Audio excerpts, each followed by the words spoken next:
Assalamualaikum, hurmatli Kichik айылынан дара айылының тұрғындары. Құдай Таалам ушундай жакшы күндөрдө баарыбыздын башыбызды кошуп, баскан кадамдарыбызды жакшылыкка бастырган үчүн ыраазычтык айталы. Заманыбыз тынч, эл жутуу заман болсун. Урматтуу тууган, урматтуу бир тууган. Биздин маселебиз ушул шайлоо. Шайлоо бул элдин тандоосу. Элдин тандоосу кандай болуш керек? Элдин тандоосу эркин болуш керек.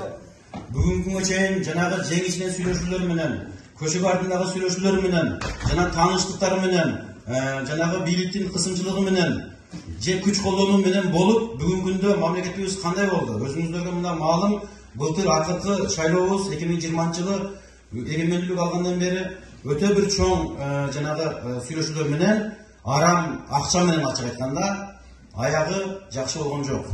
Аягы төңкөрүш менен болду. Дүйнөгө шылдың болдук мамлекет, жапайы мамлекет катары таанылдык. Ал үчүн эми капа болгоңуздар, мен ар бир жерде айтам, сиздин да, биздин да салымыбыз бар. Туурабы?